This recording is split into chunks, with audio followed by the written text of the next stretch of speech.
నమస్తే, తెలుగు రాజ్యంకి స్వాగతం. నేను మీ సంధ్య.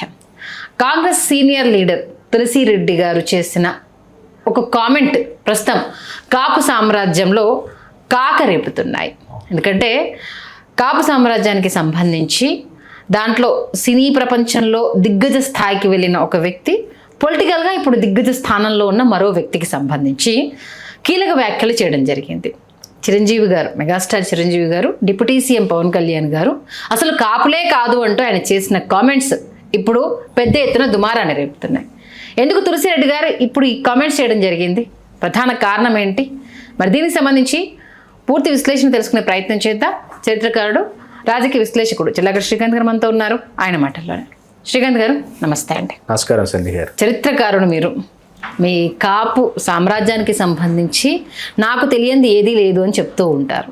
మరి తులసిరెడ్డి గారు చూస్తే రెండు దిగ్గజ, అంటే ఉన్నత శిఖరాలను అధిరోహించిన రెండు దిగ్గజ వ్యక్తుల గురించి ఆయన చేసిన కామెంట్స్ ఇప్పుడైతే హీట్ పుట్టించేస్తున్నాయి. ముందుగా దాని గురించి మేము ముందు పెడితే ఏం చెప్తారు? సంధ్య గారు, ఇప్పుడు ఇక్కడ వారు చేసినటువంటి వ్యాఖ్యల్ని కాసేపు మనం పక్కన పెట్టి గతంలో విజయసాయి రెడ్డి గారు మీకు వైజాగ్ వెళ్ళినప్పుడు ముత్తంశెట్టి శ్రీనివాసరావు గారు ఆయన రాష్ట్ర మంత్రి విజయసాయి రెడ్డి గారు కలిసి ఇది పార్టీ కార్యక్రమాల్లో కాసేపు కలిసి వీళ్ళు పాల్గొని ఇద్దరు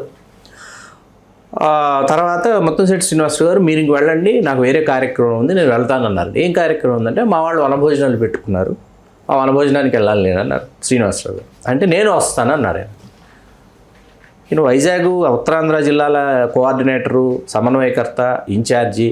ఆయన వస్తానంటే పాపం ఈయన కాదనలేక ఈయన తోడుపెళ్లి కొడుకులాగా ఈయన అక్కడికి తీసుకెళ్తే అక్కడ ఉన్నటువంటి చాలామంది వేదిక మీద విజయసాయి రెడ్డి గారిని ఎక్కించిన తర్వాత చాలామంది అభ్యంతరం వ్యక్తం చేస్తే విజయసాయి రెడ్డి గారు ఆ వేదిక మీద నుంచి నేను కూడా కాపునే అన్నాడు ఆయన. మేము కూడా కాపులే అనేటప్పటికీ అక్కడ ఎవరు సరైనటువంటి సమాధానం ఆయనకి ఇవ్వాల. దాని తర్వాత కొంతమంది చరిత్రకారులు కావచ్చు, చరిత్ర పరిశోధకులు కావచ్చు, వాళ్ళు వెలిబుచ్చినటువంటి అభిప్రాయం ఏంటంటే అక్కడ ఉన్నటువంటి వాళ్ళు ఎవరైనా వేదిక ఎక్కి ఆయనకి చరిత్ర విశదీకరిస్తే బాగుండేది, లేకపోతే క్రిందున్న వాళ్ళకైనా కూడా చరిత్రను విడమర్చి చెప్తే బాగుండేదని అనుకోవటం జరిగింది కొంతమంది చరిత్రకారులు. సరే, ఇప్పుడు తులసిరెడ్డి గారి వ్యాఖ్యల్లోకి వద్దాం. విజయసాయి రెడ్డి గారి దగ్గర నుంచి తులసిరెడ్డి గారి వరకు అంటే ఏంటి? వస్తాను. కన్ఫ్యూజన్ కాదు, ఇట్స్ వెరీ క్లియర్. ఇక్కడ 17వ శతాబ్దం వరకు తెలుగు నేల మీద ఆ మాటకు వస్తే ఉమ్మడి తెలుగు రాష్ట్రాలు కావచ్చు, కర్ణాటక కావచ్చు, తమిళనాడు కావచ్చు, ఇక్కడ ఇవాళ మధ్యాంధ్రలో, ఇవాళ ఉభయ గోదావరి జిల్లాల్లో, ఇవాళ గుంటూరు కృష్ణా జిల్లాలో, ఉత్తరాంధ్ర జిల్లాలో ప్రధానంగా కాపులుగా పిలువబడుతున్నటువంటి ఈ సామాజిక వర్గం వీళ్ళందరూ కూడా మహానాటి పెద్దలైనటువంటి పట్టణ స్వాములు అంటారు వీళ్ళని. ఓకే. వీళ్ళందరూ ప్రపంచ దేశాలతో వ్యాపారం చేసినటువంటి 56 దేశాలతో వ్యాపారం చేసినటువంటి 56 దేశాలలో తమ యొక్క శాసనాల్ని ప్రతిష్ఠించినటువంటి 56 దేశాలతో మేము వ్యాపారం చేసాం, ఈ 56 దేశాలలో మాదైనటువంటి ప్రగాఢమైనటువంటి ముద్రను వేశాం అని చెప్పినటువంటి ఈ సంఘం ఏదైతే ఉందో, ఈ సామాజిక వర్గం ఏదైతే ఉందో వీళ్ళని బలిజలు అని పిలుస్తారు. Okay, it's very clear. వీళ్ళందరూ ప్రధానంగా బలిజలు. వ్యాపారం, బలిజ అనే శబ్దమే వణిజ శబ్దం నుంచి వస్తుంది. తెలుగు వణిజులు అంటారు. ఈ వణిజ శబ్దమే, ఈ వాణిజ్యపరమైన శబ్దమే బలిజ అయిందనమాట. ఓకే. ఈ బలిజలు వాళ్ళు చేసినటువంటి వృత్తులు కావచ్చు, వాళ్ళ వ్యావృత్తులు కావచ్చు, వాళ్ళ ప్రవృత్తుల రీత్యా వాళ్ళు ఏంటంటే రకరకాల శాఖలుగా పిలువబడ్డారు.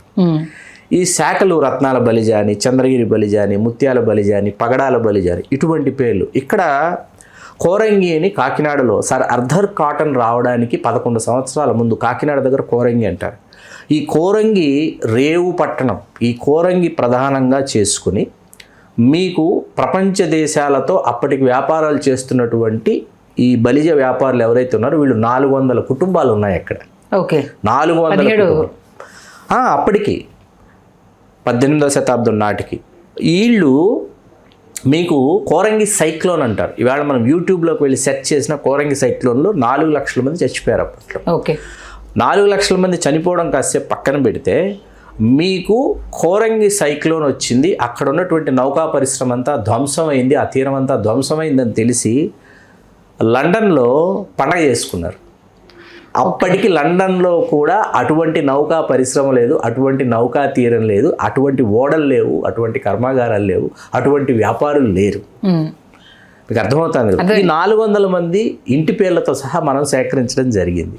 ఈ 400 మంది ఇంటి పేర్లతో సహా మనం సేకరించిన తర్వాత ఏమైందంటే ఒక సెట్ 30 ఇంటి పేర్లు, ఆ తర్వాత ఒక 22, 27 ఇంటి పేర్లు, ఆ తర్వాత ఒక 30, 40 ఇంటి పేర్లు, అలా స్టెప్ బై స్టెప్ కనిపిస్తున్నాయి.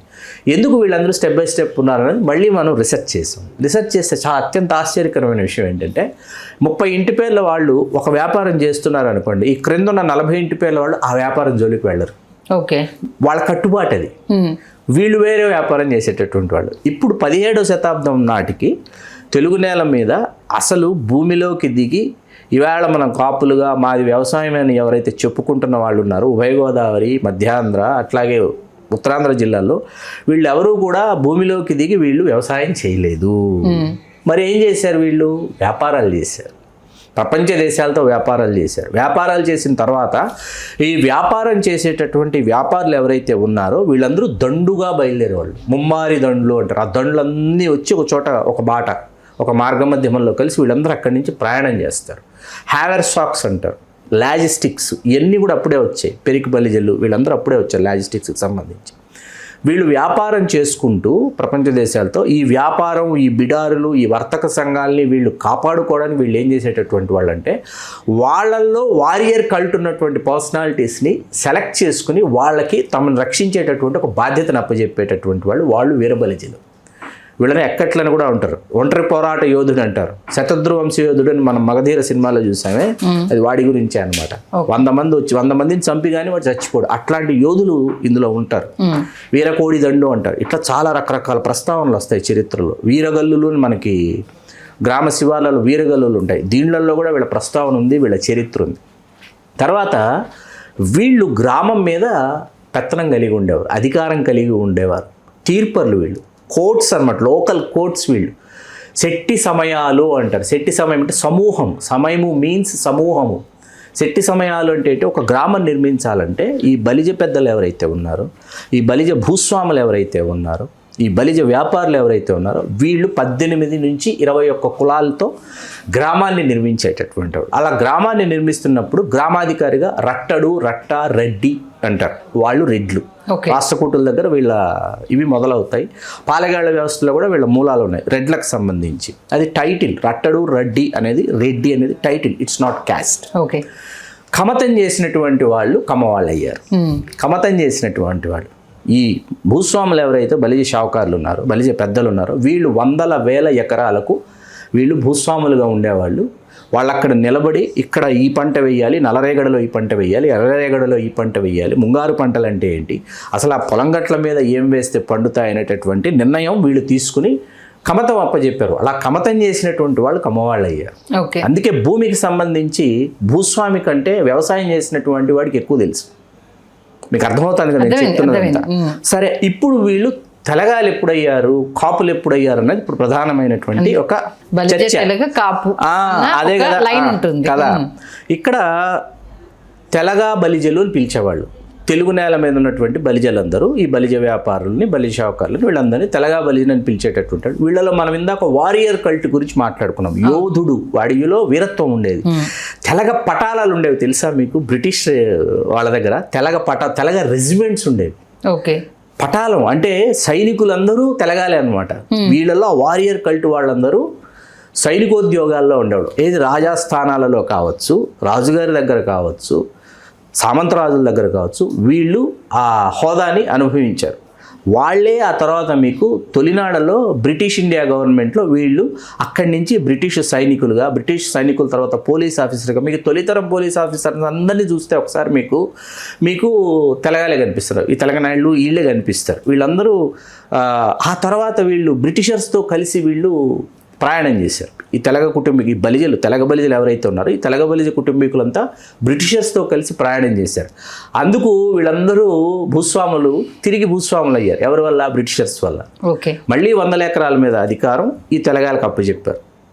అప్పచెప్పిన తర్వాత ఈ రావ్ బహదూర్, దివాన్ బహదూర్, ఈ బిరుదులన్నీ రావ్ సాహెబ్, ఇవన్నీ కూడా తెలగ బలిజలకే ఉంటాయి. రాయలసీమ బలిజల దగ్గరికి వచ్చేటప్పటికి కనపడవు. ఆంధ్రాలో ఉన్నటువంటి తెలగ బలిజలందరికీ అవి కనిపిస్తాయి. ఇప్పుడు 18వ శతాబ్దం అయిపోయింది, 19వ శతాబ్దానికి వచ్చిన తర్వాత 20వ శతాబ్దం వచ్చింది. వీళ్ళందరూ సాంఘిక హోదాను అనుభవించారు. మీకు మా రాయలసీమకు వెళ్తే 72 మంది పాలెగాళ్ళు అండి. పాలెగాళ్ళ వ్యవస్థ మీకు రాయలసీమలో ఉంది. ఈ 72 మంది పాలెగాళ్ళలో 12 మంది పాలెగాళ్ళు బోయలు, వాల్మీకులు. మిగతా పాలెగాళ్లలో బలిజలు ఉన్నారేమో అని పరిశోధిస్తే ఎక్కడా బలిజలు లేరు. ఎందుకు లేరు 72 మంది పాలెగాళ్లలో బలిజలు? మళ్ళీ అదొక పరిశోధన. రెడ్డిలు కనిపిస్తున్నారు, వాల్మీకులు కనిపిస్తున్నారు, పాలయేకరి అంటారు, పట్రా కులస్తులు అంటారు, వాళ్ళు కనిపిస్తున్నారు.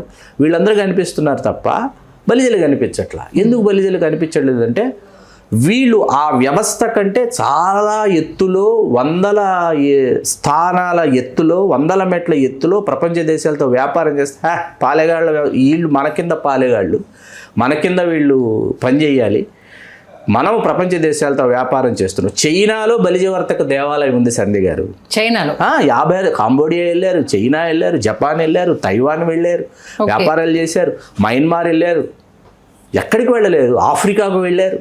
ఆఫ్రికా నుంచి మహాత్మా గాంధీ గారు ఆఫ్రికా వెళితే, మహాత్మా గాంధీ గారి పేరు మోహన్ దాస్ కరమ్చంద్ గాంధీ గారు, మనందరికీ తెలుసు. ఆయన అక్కడికి వెళ్ళి దక్షిణాఫ్రికా విమోచనోద్యమంలో మహాత్మా గాంధీ గారు, అప్పటికే ఆయన మోహన్ దాస్ కరమ్చంద్ గాంధీ గారి యొక్క ప్రవృత్తిని, ప్రవర్తనను గమనించి భారతదేశం బ్రిటిష్ వాడి కబంధ హస్తాల్లో ఉంది, దానిని తొలగించాలంటే మాలాంటి వాళ్ళం సరిపోము, మా యొక్క ఎత్తులు పై ఎత్తులు సరిపోవు, మా యొక్క పోరాట పట్టమే సరిపోదు, నీ వంటి వాడు అక్కడ అవసరం ఉందని గాంధీ గారిని, దక్షిణాఫ్రికా విమోచనోద్యమంలో పాల్గొన్న గాంధీ గారిని దక్షిణాఫ్రికా నుంచి భారతదేశానికి పంపించిన వాడు గోవిందస్వామి కృష్ణస్వామి తంబినాయుడు అనే ఒక బలిజనాయుడు కులస్తుడు.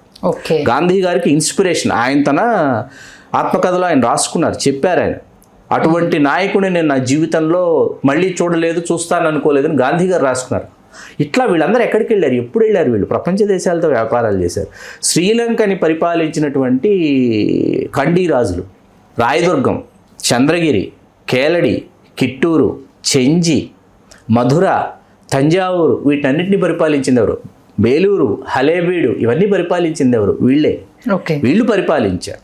ఇప్పుడు ఇక్కడ 1921లో మీకు గోదావరి జిల్లాలో ఈడిగా, గవళ్ళ అనేటటువంటి కులం, యాత, కళ్ళు గీసుకునేటటువంటి వాళ్ళు, వాళ్ళని చెట్టుగాడు అని పిలిచేటటువంటి వాళ్ళు. అంటే రూపాంతరం చెందక ముందు పేర్లు వాడిని చెట్టుగాడు అని పిలిచేవాడు. చెట్టుగాడు అని ఎందుకు పిలిచేవాడు? చెట్టు ఎక్కి కళ్ళు గీసేవాడు కాబట్టి చెట్టుగాడు అని పిలిచేవాడు.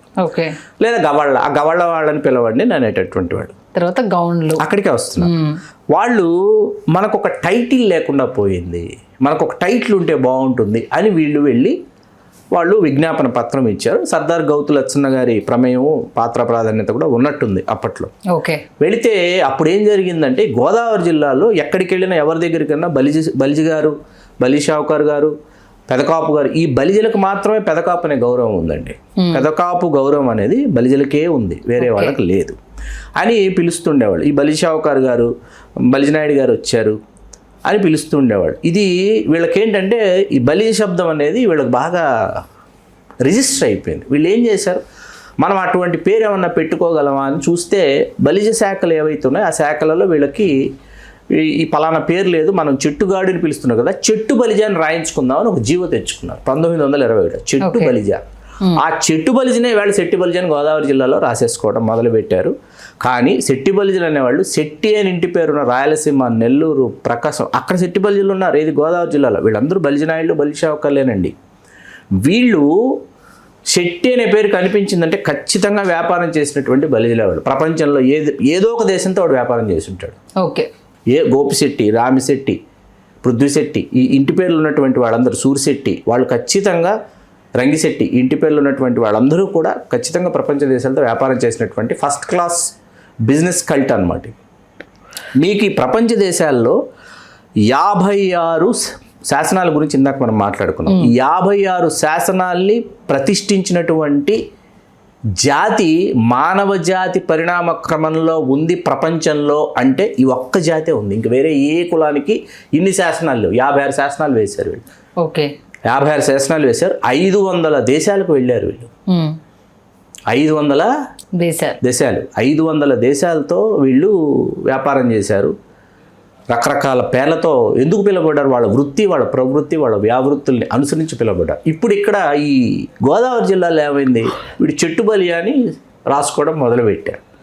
అరే వీళ్ళేంట్రా చెట్టు బలిజా అని రాసుకుంటున్నారు అని అక్కడ ఉన్నటువంటి ఎవరైతే జమీందారులు భూస్వాములు ఉంటారో వాళ్ళకి తెలగ బలిజా అని పిలుస్తున్నారు, తెలగ కాపు గారు అని పిలుస్తున్నారు, నాయుడు గారు అని పిలుస్తున్నారు, పెద కాపు గారు అని గౌరవిస్తున్నారు. ఈ కాపు అనేది చాలా బాగుంది, మనం కాపు అని రాసుకుందాం ఇవాళ నుంచి అని వాళ్ళు కాపు అనేటటువంటిది కుల ధృవీకరణ పత్రాల్లో ఆ వేల్టి నుంచి రాసుకోవడం మొదలుపెట్టారు. 21 తర్వాత గోదావరి జిల్లాలో గోదావరి జిల్లాలో రాసుకోవడం మొదలుపెట్టిన తర్వాత అది కాలక్రమేణా ఏమైందంటే గుంటూరు, కృష్ణా, ప్రకాశం జిల్లాల వరకు వచ్చిన తర్వాత పార్ట్ ఆఫ్ ప్రకాశం నుంచి ఏంటంటే మిగతా వాళ్ళు లేదు దీనివల్ల ఏమవుతుందంటే రాయలసీమ, నెల్లూరు పార్ట్ ఆఫ్ ప్రకాశం జిల్లాల్లో రెడ్డి అనేది టైటిల్, వాళ్ళ క్యాస్ట్ ఏంటి కాపు. రెడ్డి అనేది టైటిల్, వాళ్ళ క్యాస్ట్ కులం అనేటప్పటికి వాళ్ళు కాపు అనే రాస్తున్నారు. ఏ కాపు అని రాస్తున్నారు వాళ్ళు? కొడితి కాపు, మొరుసు కాపు, పంట కాపు, పాకనాటి కాపు, మోటాటి కాపు అని వీళ్ళు రాసుకుంటున్నారు. రెడ్లలో రకాలు, వడ్లలో రకాలు తొందరగా ఎవరు తేల్చలేని ఒక మాట కూడా ఉంది. అలా ఉంటాయన్నమాట వాళ్ళ వరకు వచ్చేటప్పటికి.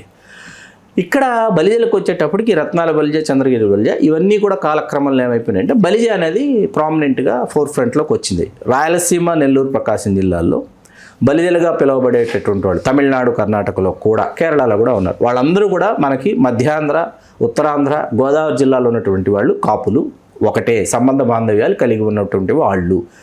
ఇప్పుడు ఇక్కడ తులసిరెడ్డి గారు ఏమని మాట్లాడారంటే, అంత క్రితం విజయసాయిరెడ్డి గారు మేము కూడా కాపులమే అంటే, మీరు కొడితి కాపు, మురుసు కాపు, మోటాటి కాపు, పెడకంటి కాపు, పాకనాటి కాపు అయ్యి ఉంటారు, తప్పకుండా అయ్యి ఉంటారు. దాని గురించి ఎవరికి ఇక్కడ ఏ విధమైనటువంటి ఆక్షేపణ లేదు. ఫస్ట్ చెప్పిన విజయసాయిరెడ్డి గారి స్టోరీ, ఇప్పుడు కనెక్టివిటీ. ఇప్పుడు నేను విజయసాయిరెడ్డి గారు ఆ రోజు అన్నదానికి, ఈవేళ తులసిరెడ్డి గారు అన్నదానికి నేను వేసేటటువంటి ప్రశ్న ఏంటంటే, సరే మీరు కాపులు అనేటటువంటి కులం మీది అని మీరు రాయలసీమ, నెల్లూరు జిల్లాలో చెప్తున్నప్పుడు వారు ఏమన్నారంటే, వాళ్ళు కాపులు అని అయితే మేము కూడా కాపులే, మా కులం ధృవీకరణ మేము కాపులే కాబట్టి ముఖ్యమంత్రులు అయిపోయాం కదా మేమందరూ, మీకు ఇంక ముఖ్యమంత్రి ఎందుకు అనేటటువంటి ఒక వాదం తెర మీదకి తీసుకొచ్చాడు. నాకు అర్థం కాని విషయం ఏంటంటే, మన సంబంధ బాంధవ్యాలు ఇచ్చిపుచ్చుకునేటప్పుడు మధ్యాంధ్రలో ఉన్నటువంటి కాపులు, ఉత్తరాంధ్రలో ఉన్నటువంటి కాపులు, గోదావరి జిల్లాలో ఉన్నటువంటి కాపులు, తెలంగాణకు వచ్చేటప్పటికి 300 కాపులతోనూ, రాయలసీమకు వచ్చేటప్పటికి, బెంగళూరుకి వెళ్ళేటప్పటికి, చెన్నై వెళ్ళేటప్పటికి బలియలతోనూ సంబంధ బాంధవ్యాలు అందిపుచ్చుకుంటున్నారు తప్ప మీతో ఎందుకు సంబంధ బాంధవ్యాలు కలుపుకోలేదు వాళ్ళు? ఇది నా ప్రశ్న. అంతే కదా, వాళ్ళు కాపులైనప్పుడు మీరు కూడా కాపులైనప్పుడు వాళ్ళు రాయలసీమ, నెల్లూరు, ప్రకాశానికి ఏది శ్రీకాకుళం, ఇప్పుడు బొత్స సత్యనారాయణ గారు కదిరిబాబురావు గారు ఇంట్లో చేసుకున్నారు. కదిరిబాబురావు బలిజ, బొత్స సత్యనారాయణ గారు ఉత్తరాంధ్ర, తూర్పు కాపు. ఎందుకు చేసుకున్నారు? మా కులము అని ఎందుకు చేసుకున్నారు? తూర్పు కాపు కదా, అక్కడే కొడితి కాపు, పాకనాటి కాపు, పంట కాపుతో చేసుకోలేదు. ఎందుకు చేసుకోలేదు? పంట 16 వర్గాలు అంటారు. పంట 16 వర్గాల్లో రెడ్లకు సంబంధించినటువంటి పేర్లు నేను ఇందాక మీకు చెప్పినవి. రెడ్లలో రకాలు, వడ్లలో రకాలు మనం ఎంచలేము, దాన్ని తొంచలేము అని చెప్పాను. అదన్నమాట.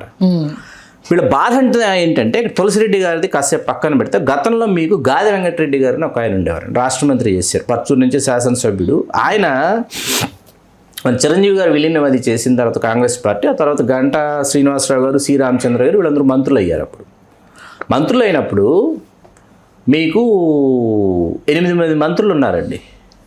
తెలంగాణ, ఆంధ్ర అంతా కలిపి ఈ సామాజిక వర్గం 8 మంది మంత్రులు ఉంటే చాలా బాధపడిపోయారు. ఈ సామాజిక వర్గానికి 8 మంది మంత్రులా అని ఆయన బాహాటంగా ఆయన అక్కసు వెళ్ళగక్కారు.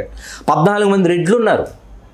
ఏది మంత్రిమండలం 14 మంది రెడ్లు ఉన్నారు. 8 మంది ఉండేటప్పుడు రెడ్ల యొక్క శాతం ఎంత జనాభా నిష్పత్తిలో, కమ్మవారి యొక్క శాతం ఎంత? ఇప్పుడు కమ్మవారిని ఇప్పుడు మనం ఈ చర్చలోకి తీసుకురావడం సమంజసం కాదు, కాసేపు పక్కన పెడదాం. ఇది పూర్తిగా తులసిరెడ్డి గారి వ్యాఖ్యలకి నేను ఇస్తున్నటువంటి సమాధానం. మాట్లాడాలి. ఇప్పుడు ఆయన కుట్రకోణం ఏంటంటే, ముఖ్యమంత్రులు అయిపోయాం కదా, కాపులు అనేవాళ్ళు ఇక్కడ పలానా వాళ్ళు అయిపోయాము, మరి మీకెందుకు ముఖ్యమంత్రి, మీరు కిమ్మనకుండా ఉండొచ్చు కదా, అయిపోయారు కదా అంటే, ఇక్కడ బలిజోడు ముఖ్యమంత్రి గాల, తెలగోడు ముఖ్యమంత్రి గాల, వాళ్ళు కాపులు అన్నది కుల ధృవీకరణ పత్రాల్లో పలానా సందర్భాల్లో పలానా సంవత్సరాలలో వాళ్ళు అక్కడ ఉన్నటువంటి కాలగమన పరిస్థితుల్లో వాళ్ళు పెదకాపు గౌరవాన్ని అందుకున్నారు. కాబట్టి 17వ శతాబ్దం తర్వాత బ్రిటిష్ కోర్టు లండన్ నుంచి బ్రిటిషర్స్ కోర్టులు తీసుకురావడానికి ఈ శెట్టి సమయాలు అనేటటువంటి వ్యవస్థను ధ్వంసం చేశారు. వ్యవస్థ ఎప్పుడైతే ధ్వంసం అయిందో తీర్పు ఎవరు చెప్తున్నారు? బలిజలు చెప్తున్నారు. ఈ బలిజ పెద్దల తీర్పులు, అందుకే వాళ్ళని మహానాటి పెద్దలు అన్నారు, పట్టణ స్వాములు అని పిలిచారు వాళ్ళని. వాళ్ళు తీర్పులు, వాళ్ళు కోర్ట్స్. వాళ్ళు ఇచ్చే తీర్పుకి అక్కడ ఉన్నటువంటి స్థానికంగా ఉన్నటువంటి సామంతరాజు కానీ చక్రవర్తి గారు కానీ అడ్డు చెప్పేటటువంటి వారు కాదు. మీరు బ్రిటిషరు భారతదేశంలోకి వాడు ప్రవేశించి వాడి యొక్క తన సామ్రాజ్యాన్ని వాడు విస్తరించుకుంటూ వెళుతున్నటువంటి సమయంలో బ్రాహ్మణులతో సరిసమానంగా చదువుకున్నటువంటి వాళ్ళు బలిజలే. ఎవ్వరూ చదువుకోలేదు. దుబాసీ లచ్చన్ అంటారు. దుబాసీ అంటే ద్విభాషి, ట్రాన్స్లేటర్, 2 భాషలు తెలిసినటువంటి వాడు. ద్విభాషే దుబాసీ అయింది. దుబాసీ లచ్చన్న అంటారు. బుస్సీ వచ్చినప్పుడు, ఫ్రెంచ్ ద్వారా బుస్సీ వచ్చినప్పుడు దుబాసీ లచ్చన్ అనేది ప్రధానమైన పాత్ర. వీళ్ళందరూ తెలగా బలిజలే, బ్రాహ్మణులతో సరిసమానంగా చదువుకున్నటువంటి వాళ్ళు. ఎందుకు ఇన్ని విషయాలు మనం మాట్లాడుతున్నామంటే, ఇప్పుడు ఈ చర్చలోకి ఆయన ఎవరిని తీసుకొచ్చారు? చిరంజీవి గారిని, పవన్ కళ్యాణ్ గారిని తీసుకొచ్చారు. తీసుకొచ్చి వాళ్ళు ఫలానా కాదు అని మొదలుపెట్టారు. ఇక్కడ ఫలానా కాదు అని అంటే చిరంజీవి గారు, నాగబాబు గారు, వాళ్ళ సోదరు విజయదుర్గ గారు, వీళ్ళది గుంటూరు స్కూలింగ్ అండి. గుంటూరు స్కూలింగ్ అయినప్పుడు ఏమవుతుందంటే ఇండియన్, హిందూ, తెలగ అని ఉంటాయి సర్టిఫికెట్స్ వీళ్ళది. ఓకే. కళ్యాణ్ గారిది, పవన్ కళ్యాణ్ గారిది, వారి సోదరు మాధవి గారు, డాక్టర్ మాధవి గారిది, వీళ్ళు నెల్లూరు స్కూలింగ్ అండి. వీళ్ళది ఇండియన్, హిందూ, బలిజా అని ఉంటాయి వీళ్ళ సర్టిఫికెట్స్. ఒక్కొక్క ప్రాంతంలో ఒక్కొక్క పిలువబడినటువంటి పేర్లు. అట్లాగే కొణిదెల వెంకట్రావు గారిది తెలగ సర్టిఫికెట్, అంజనాదేవి గారిది బలిజ సర్టిఫికెట్. ఇప్పుడు గాజుల బలిజ అనేటటువంటి చర్చ ఒకటి వచ్చింది. ఇది శాఖ అండి. గాజుల బలిజ అనేది కూడా ప్రధానమైనటువంటి శాఖ బలిజ. ఇప్పుడు ఇవాళ ఈ శాఖలన్నీ లేవు. ఎవరు ఇవాళ గాజుల బలిజలైనా వాళ్ళు బాగా చదువుకున్నారు. బాగా చదువుకున్న తర్వాత వాళ్ళల్లో కూడా రకరకాల ఉద్యోగాల్లోకి, ఉపాధి రంగాల్లోకి వచ్చారు. కాబట్టి మేము బలిజలు, బలిజ నాయుళ్ళు అని చెప్పుకుంటాం. మన హీరో ధనుష్ గాజుల బలిజలు అనమాట. వాళ్ళు గవరైస్ అంటారు తమిళనాడుకి వెళ్ళేటప్పుడు. గవరై అంటే ఏంటంటే గౌరీపుత్రులైనటువంటి గాజుల బలిజలు. ఓకే. గవరైస్ అనమాట. గవరై నాయుడు వాళ్ళు గాజుల బలిజలు. ధనుష్, హీరో ధనుష్, వీళ్ళందరూ. విజయకాంత్ గారు ఏంటి, ఆయన హీఈస్ బలిజ నాయుడు. కవరైదొర కృష్ణమ్మ నాయుడు అంటారు. ఆ కుటుంబానికి చెందినటువంటి వ్యక్తి. భార్య కమ్మ కావడంతో వాళ్ళు ఇటీవల విజయకాంత్ కమ్మ అని చాలామంది ప్రచారం చేశారు. కానే కదా ఆయన బలిజ నాయుడు. ఓకే. ఇప్పుడు ఎందుకు ఈ చర్చ తీసుకొచ్చామంటే, తర్వాత ఈ చర్చలోకి ఇప్పుడు ఆయన ఫలానా కాదంటే, ఈవేళ ఏదైతే 1988 జూలై 10 మనకి పుట్టినటువంటి కాపునాడు ఉందో, ఆ కాపునాడు వల్ల అంటే వీళ్ళందరినీ ఒక తాటి మీదకి తీసుకురావాలంటే ఒక టైటిల్ కావాలి. ఒక టైటిల్ లేకపోతే వీళ్ళు ఒక వేదిక మీదకి రారని ఆలోచించి మిర్యాల వెంకటరావు గారు, వంగవీటి మోహన్ రంగారావు గారు, చేగుండ హరిరామ జోగయ్య గారు, ముద్రగడ పద్మనాభం గారు, తర్వాత చిలంకుర్తి అంబులు గారు, ఈలి సత్యనారాయణ గారు, పేర్ని కృష్ణమూర్తి గారు, వీళ్ళందరూ కలిసి ఒక టైటిల్ ఉండాలి అని చెప్పి ఆ టైటిల్ కాపునాడు అనేటటువంటి టైటిల్ని ఫోర్ ఫ్రంట్లోకి తీసుకొచ్చారు. వాస్తవానికి 79 నుంచి మిర్యాల వెంకటరావు గారు 88 దాకా చేసినటువంటి ప్రయాణంలో తెలగ బలిజ కాపు మహాసభ అనేటటువంటి టైటిల్తోనే వెళ్ళారు. ఇదే టైటిల్ని ఉంచేద్దామయ్యా, ఒకే టైటిల్ దగ్గరకు వచ్చేటప్పటికి రాయలసీమ, నెల్లూరులో రెడ్లతో మనం పడలేము, వీళ్ళు మాది కులం అంటారు, మేమీ కులం అంటారు అంటే, లేదన్నా ఒక టైటిల్కి కావాలి మనకని కాపునాడు తీసుకొచ్చారు. అప్పటి నుంచి ఏమైపోయింది, ఈ కాపునాడు అనేది మహోద్యమమైనటువంటి రూపాన్ని సంతరించుకొని 20 లక్షల మందితో కృష్ణానది తీరాన జరిగి, అది ఉవ్వెత్తు నెగిసిపడిన తర్వాత ఏంటంటే, అప్పటి వరకు తెలంగాణ రాసుకున్న వాళ్ళు, తెలగా బలిజ అని రాసుకున్న వాళ్ళు, లేకపోతే తెలగా నాయుడు అని రాసుకున్న వాళ్ళు, వాళ్ళందరూ ఏంటంటే ఆ తెలగా కాపుని రాసుకోవడం మొదలుపెట్టారు పూర్తి స్థాయిలో. మీకు అందుకే ఎవరైనా గోదావరి జిల్లాల వాళ్ళు నన్ను కలిసినప్పుడు నేను మామూలుగా కులం ధృవీకరణ పత్రాల్లో ఏమని ఉంది మేమంటే, కొత్త జనరేషన్ కాపుని అంటారు. అదే నాన్నగారి దాళిదంటే తెలంగాణ ఉందనుకుంటానంటారు, తాతయ్య దాళిదంటే బలిజాన్ ఉంటుంది అదేదో అంటే. లేదు అని అన్నారు అనుకోండి ఎవరైనా, మాకు తెలియదు లేదంటే మీ ఇంట్లో పాత దస్తావేజులు ఉంటే తీసుకురండి అంట. వాళ్ళని కవ్విస్తాను నేను. ఎందుకు కవ్విస్తానంటే పాత దస్తావేజులు తీసుకురా అంట. మీ ఇంట్లో అటక మీదో పెట్టెలు పెట్టుంటారు, పాత దస్తావేజులు ఎందుకు అంటారు. ఖచ్చితంగా పాత దస్తావేజుల్లో నేను మీకు స్థలం అమ్ముతున్నానండి, లేదా మీ నుంచి నేను స్థలం కొనుక్కుంటున్నాను అనుకోండి, మీరు బోయిన సంధ్య గారు అనుకోండి, మీ కులం రాయాలి నేను అక్కడ. పాత దస్తావేజులో కులం రాసేవాళ్ళు. కులం రాసి పలానా కులస్తులైన, పలానా వీధిలో కాపురం అన్న, పలానా ఇంటి పేరు కలిగిన, పలానా ఆయన కుమార్తె అయిన, పలానా వారికి పలానా కులస్తులైన ఇంత మీకు డీటెయిల్ ఉంటుంది. ఏది పాత దస్తావేజులు అది తీసుకురా అంటే, గోదావరి జిల్లాలో దస్తావేజులు చూస్తే రత్నాల బలిజ, చంద్రగిరి బలిజ, రాజమహేంద్రవర బలిజ, గాజుల బలిజ, పెరిక బలిజ, ముత్యాల బలిజ, పగడాల బలిజ, ఇవన్నీ ఏంటంటే ఆ వ్యాపారాలు, ఆ కోరంగిలో చేసినటువంటి వ్యాపారాలు చేసినటువంటి వాళ్ళ కుటుంబాల యొక్క ఆధారాలు కనిపిస్తాయి. వీళ్ళు పెదకాపు అనే గౌరవం వీళ్ళకే ఇచ్చారు.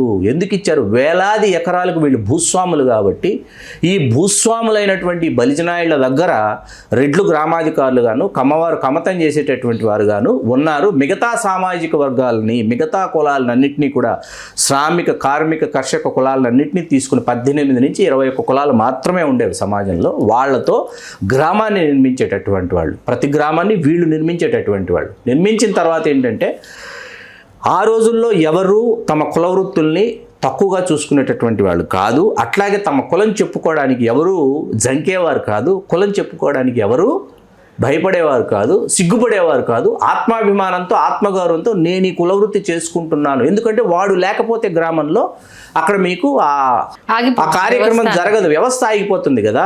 ఇది సమగ్రమైనటువంటి, సమూలంగా, సవివరంగా నేను విశదీకరించాలనుకున్నాను, విశదీకరించాను. ఇంత పెద్ద చరిత్ర పెట్టుకొని ఎందుకు వీళ్ళు అంటే తెలుగు బలిజ అనేది కాపుకి ఎందుకు వచ్చిందని చాలా క్లియర్ కట్ గా చెప్పారు. Thank you. అంటే తెలియని వాళ్ళకు కూడా చాలా విషయాలు, ఎక్కడ స్టార్ట్ అయ్యింది, ఎక్కడి నుంచి ఎలా కన్వర్ట్ అయ్యింది. ఇక్కడ ఆవేదన ఏంటంటే ఎవరెవరో సంబంధం లేనటువంటి వాళ్ళు, ఈ కులంలో పుట్టినటువంటి వాళ్ళు, ఈ కుల చరిత్ర పూర్తిగా తెలియనటువంటి వాళ్ళు, half baked fellows, half knowledge fellows ఈ మధ్య ఇదిగో కాపు చరిత్రతో మేము సిద్ధంగా ఉన్నాం, ఇదిగో మేము కాపు చరిత్ర తెలియజేస్తాం. ఎవరండి మీరు కాపు చరిత్రను తెలియజేయడానికి? మీకున్న అర్హత ఏంటి? మీకున్న యోగ్యత ఏంటి? మీరు వ్యూస్ కోసమో లేకపోతే మీ కొత్తగా చరిష్మాని క్రియేట్ చేసుకోవడమో మీరు మాట్లాడుతున్నారు. మేము ఇప్పటివరకు మాట్లాడలేక కాదు, ఆన్సర్ చేయలేక కాదు, మీకు ఒక స్పేస్ ఇచ్చాం. ఏ అర్హత, ఏ యోగ్యత ఉందని మీరు చేస్తున్నారు వీడియోస్, అంతే కదా. ఓకే, అంటే ఇప్పుడు ఏంటి కాపు సీఎం లేడు అనే వాళ్ళకి అంటే దీన్ని లింక్ పెడుతూ తులసిరెడ్డి గారు ఇప్పుడు ఆయనకి ఏంటంటే, ఇప్పుడు ఒకటండి, రెడ్డి అనేది టైటిల్. రెడ్డి సామాజిక వర్గం నుంచి ఎంతమంది వచ్చారు? రెడ్లనే అంటారు వాళ్ళు. రాయలసీమ, నెల్లూరు, ప్రకాశం జిల్లాలో వాళ్ళు ఏం పేరు రాసుకున్నా కులం అని చెప్పేసి వాళ్ళని రెడ్లనే పిలుస్తారు. వాళ్ళు రెడ్లే. వాళ్ళు ఎంతమంది అయ్యారు? నీలం సంజీవ్ రెడ్డి గారు మొదలుకొని, నీలం సంజీవ్ రెడ్డి గారు 2 సార్లు, మర్రి చెన్నారెడ్డి గారు 2 సార్లు, కోట్ల విజయభాస్కర్ రెడ్డి గారు 2 సార్లు, తర్వాత రాజశేఖర రెడ్డి గారు 2 సార్లు చనిపోయారు అనుకోండి, అది వేరే. నేదురుమల జనార్దన్ రెడ్డి గారు ఒకసారి, జగన్మోహన్ రెడ్డి గారు ఒకసారి, కిరణ్ కుమార్ రెడ్డి గారు ఒకసారి, టంగుటూరు అంజయ్ గారు ఒకసారి, భవనం వెంకటరామరెడ్డి గారు ఒకసారి. ఇంతమంది మీరు ముఖ్యమంత్రులు అయ్యి, మీరు 11 మంది ముఖ్యమంత్రులు, ఇప్పుడు ఇక్కడ రేవంత్ రెడ్డి గారితో కలిపి మీరు 12 మంది ముఖ్యమంత్రులు అయ్యి, ఇతర సామాజిక వర్గాలు ముఖ్యమంత్రి పీఠం కోసం ఆశగా వాళ్ళు ఆలోచిస్తూ, వాళ్ళు ఏదో వాళ్ళ ఆశయ సాధనలో వాళ్ళు దశాబ్దాల తరబడి వాళ్ళు కృషి చేస్తూ వాళ్ళు కింద మీద పడుతుంటే వీళ్ళు ఇటువంటి వ్యాఖ్యలు చేస్తారంటే, ఇప్పుడు ఈ చర్చలోకి ఇంకొక పేరు కూడా నేను తీసుకురావాలి, కానీ ఇప్పుడు తీసుకురావట్లా. అది మనం ఇంకొక రోజు మాట్లాడుకుందాం. ఆయన ఎవరు ఏంటండి? ఆయన కూడా కడప జిల్లా వాసే, రాష్ట్ర మంత్రివర్గంలో గతంలో అల్లారిన వ్యక్తి. ఆయన గురించి ఇప్పుడు చర్చ అనవసరం. ఈ చర్చ మనం ఎందుకు పెట్టామంటే, ఇది సోదాహరణంగా జరగవలసినటువంటి చర్చ. ఇప్పుడు ఈ చర్చలోకి తీసుకురాకూడదు అనుకున్నా కూడా నేను తీసుకురావాలనుకుంటున్నటువంటి విషయం ఏంటి? మైదుకూరు అనే నియోజకవర్గం ఉమ్మడి కడప జిల్లాలో మైదుకూరు నియోజకవర్గం ఉంటే ఇక్కడ బలిజలు, యాదవులు, రెడ్లు, ముస్లిం మైనార్టీలు, ఈ 4 ప్రధాన సమితిలో ఉంటారు. మీరు డే 1 నుంచి మొన్న మీకు 2024లో బ్రేక్ అయ్యేంత వరకు, నాన్ రెడ్డి కాన్స్టిట్యున్సీగా మారేంత వరకు నాన్ స్టాప్గా రెడ్లే ఇక్కడ మీకు పరిపాలించారు, శాసించారు. ఎందుకు శాసించారు? మిగతా సామాజిక వర్గాలకు అవకాశం లేదు. యాదవులకు అవకాశం లేదు, బలిజలకు అవకాశం లేదు, ముస్లిం మైనార్టీలకు అవకాశం ఏ పార్టీ కల్పించలా. మీకు అర్థమవుతుంది కదా. మీకు 85 నుంచి దాదాపు 2009, 2014 వరకు కూడా అయితే డిఎల్ రవీంద్రారెడ్డి గారు, లేకపోతే సెట్టిపల్లి రఘురామరెడ్డి గారు, ఇద్దరే. ఈయనన్నా అటు వెళ్తాడు, ఆయనన్నా ఇటు వస్తాడు, ఇద్దరే. మీకు 94 ఎన్నికల వేళ తీసుకుంటే 1994 ఎన్నికల్లో అక్కడ బలిజల నుంచి ఒకరు స్వతంత్ర అభ్యర్థిగా పోటీ చేశారు. పోటీ చేస్తే ఆ ఎన్నికల్లో మీకు డిఎల్ రవీంద్రారెడ్డి గారు ఇదే సెట్టిపల్లి రఘురామరెడ్డి గారి మీద, తెదేపా అభ్యర్థి మీద, కాంగ్రెస్ అభ్యర్థి 26 ఓట్లతో మాత్రమే గెలిచాడు ఆయన, డిఎల్ రవీంద్రారెడ్డి గారు. బలిజలు ఒకసారి సత్తా చూపించారు ఇక్కడ స్వతంత్ర అభ్యర్థిగా వేసి. ఆ తర్వాత మీకేంటంటే ఇక్కడ బలిజలు, యాదవులు, ముస్లిం మైనార్టీలు ఉన్నారు, వీళ్ళకి అవకాశం ఇవ్వండి అని మనలాంటి సామాజిక రాజకీయ విశ్లేషకులు చెబుతూ చర్చ చేస్తూ రావటం వల్ల మీకు 14, 19 వరుసగా పుట్టా సుధాకర్ యాదవ్ గారు అక్కడి నుంచి పోటీ చేశారు. యనమల రామకృష్ణుడు గారికి, తలసాని శ్రీనివాస్ యాదవ్ గారికి ఆయన వియ్యం కూడా అవుతారు. 1000 కోట్లకు అధిపతి, టీటీడీ చైర్మన్. ఆయన 2 సార్లు ఓడిపోయి మొన్న గెలిచారు. ఆయన 2 సార్లు ఎందుకు ఓడిపోయారంటే బలిజలు కలిసి రాల. బలిజలకి, యాదవులకి అక్కడ ఫ్యాక్షన్ ఉంది. విచిత్రమైన, అక్కడ ఉన్న బలిజలకి రెడ్లతో గొడవలు ఉంటుంది, యాదవులతో గొడవలు ఉంటాయి, ముస్లిం మైనార్టీలతో కూడా గొడవలు ఉంటాయి. మీకు అమలాపురంలో కాపులు, మైదుకూరులో బలిజలు. ఇద్దరు సేమ్ ప్యాటర్న్ అండి. ముందు కొట్టేస్తారు, తర్వాత మాట్లాడుకుందాం రండి అంటారు. ఓకే, ముందు మాట్లాడుకోరు, ఫస్ట్ కొట్టేస్తారండి. కొట్టేసి తలకాయ పగలగొట్టేసి ఆ తర్వాత కూర్చొని మాట్లాడదాం అంటారు. Okay, these kind of people అనమాట. మొదటి 2 ఎన్నికల్లో పుట్టా సుధాకర్ యాదవ్ గారు కూడా ఆయన బలిజలు ఉన్నటువంటి మండలాల్లో కానీ గ్రామాల్లో కానీ ఆయన రాలా. ఎందుకు? వాళ్ళకు వీళ్ళకు అంత ఘర్షణలు, ఆ స్థాయిలో ఘర్షణలు జరిగినాయి మైదుకూరులో. మొన్న ఆయన వెళ్ళి కలవాల్సి వచ్చింది, ఆయన మాట్లాడాల్సి వచ్చింది. ఆయన ఎన్నో మెట్లు కిందికి దిగొచ్చి మీరు మేము కలిస్తేనే మైదుకూరు బ్రేక్ అవుతుంది, లేకపోతే బ్రేక్ అవ్వదన్న చెప్పిన తర్వాత ఆయన మొన్న గెలవడం జరిగింది 3వ సారి సుధాకర్ యాదవ్ గారు. ఇప్పుడు ఇక్కడ ఈ విషయం ఎందుకు తీసుకొచ్చామంటే మనం ఇక్కడ చాలా నియోజకవర్గాలు కొన్ని సామాజిక వర్గాలు అయితే వీళ్ళు కాకపోతే వాళ్ళు లేకపోయినా కూడా వాళ్ళు అక్కడ పెత్తందారులుగా వాళ్ళు వ్యవహరిస్తూ వస్తున్నారు. మిగతా సామాజిక వర్గాల్లో ఐక్యత లేకపోవటం, మిగతా సామాజిక వర్గాల మధ్య సమతుల్యత లేకపోవటం, మిగతా సామాజిక వర్గాల మధ్య సమన్వయం లేకపోవటం, ఆ సమన్వయ లోపం వల్ల వీళ్ళు ఏమైపోతున్నారంటే వాళ్ళల్లో వాళ్ళకి భావవైరుధ్యాలని వీళ్ళే ఏర్పరుస్తారు. ఓకే, ఈ 2 సామాజిక వర్గాల వాళ్ళు ఏర్పరిచి వీళ్ళని కనెక్ట్ కానికుండా చేస్తున్నారు. ఇది అర్థం చేసుకోవాలి ముందు. ఇప్పుడు రేపు ముఖ్యమంత్రి పీఠానికి అతి చేరువలో ఈ సామాజిక వర్గం ఉంది, కొన్ని అడుగుల దూరంలో ఉంది. ఇప్పుడు ఈ కొన్ని అడుగుల దూరంలో ఉన్నప్పుడు కుట్ర కదా ఇది. ఎంత పెద్ద కుట్ర అంటే అయిపోయారు కదా, కాపు అనే టైట్లో ఉన్న వాళ్ళు అయిపోయారంటే ఓకే అయిపోయారు, కాదని అన్నట్లా. కాపు అంటే ఎవరు? ఏ కాపోయారు? పంట కాపోయాడు, పాకనాట కాపోయాడు, పెడకంటి కాపాడు. మీలో ఉన్నటువంటి పంట 16 వర్గాలు ఎవరైతే ఉన్నారో రెడ్డి టైట్లో ఉన్నవాళ్ళు వాళ్ళు అయ్యారు. వీళ్ళు అవ్వలా, తెలగ బలిజలు అవ్వలేదు. ఆంధ్రాలో ఉత్తరాంధ్రలో ఉన్నటువంటి ఏ బొత్స సత్యనారాయణ గారు అవ్వలేదు, ఏ తోట త్రిమూర్తులు గారు అవ్వలేదు, పవన్ కళ్యాణ్ గారు అవ్వలేదు, చిరంజీవి గారు అవ్వలేదు, దాసనారాయణరావు గారు అవ్వలేదు, డి శ్రీనివాస్ గారు అవ్వలేదు, అనంతుల మదన్ మోహన్ గారు అవ్వలేదు, కె కేశవరావు గారు అవ్వలేదు, వి హనుమంతరావు గారు అవ్వలేదు, పి శివశంకర్ గారు అవ్వలేదు, జి రాజారాం గారు అవ్వలేదు. వీళ్ళెవరు అవ్వలేదు కదా. ముద్రగడ పద్మనాభం గారు వీళ్ళెవ్వరు అవ్వలా. ఎందుకంటే రాజకీయాల్లో వీళ్ళు తీసుకున్నటువంటి కొన్ని నిర్ణయాలు, ఆ నిర్ణయాల్లో జరిగినటువంటి లోపాలు ఏవైతే ఉన్నాయో వాళ్ళ వల్ల ముఖ్యమంత్రి పీఠానికి చేరువుగా వెళ్ళి ఆ కుర్చీని అలా జస్ట్ చూసి వచ్చేసారు వీళ్ళు, అంతే. కూర్చోలేకపోయారు. ఎందుకు కూర్చోలేకపోయారు అన్నది మీకు ఎప్పుడైతే ఆంధ్రప్రదేశ్ 2గా విభజించబడిందో, ఇటు తెలంగాణ అటు ఆంధ్రప్రదేశ్గా విభజించబడిందో, తెలంగాణలో మరీ ముఖ్యంగా వెనుకబడిన తరగతులు ఎప్పుడెప్పుడు ముఖ్యమంత్రి పీఠం మీద అధిరోహించాలి, లేకపోతే దళితులు ఎప్పుడెప్పుడు ముఖ్యమంత్రి పీఠం మీద అధిరోహించాలి అనేటటువంటి ఒక వాతావరణం ఇక్కడ ఏర్పడింది.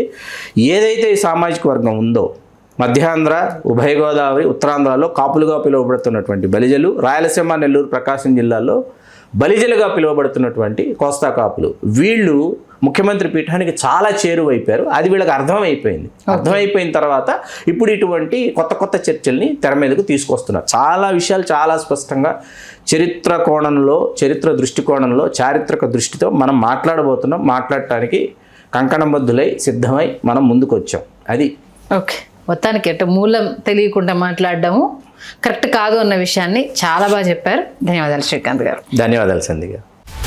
హలో, తెలుగు రాజ్యం ఛానల్ చూస్తున్నారా? సామాజిక, రాజకీయ, జీవన చిత్రణే తెలుగు రాజ్యం. అతిశయోక్తులు, అసత్యాలు ఉండవు.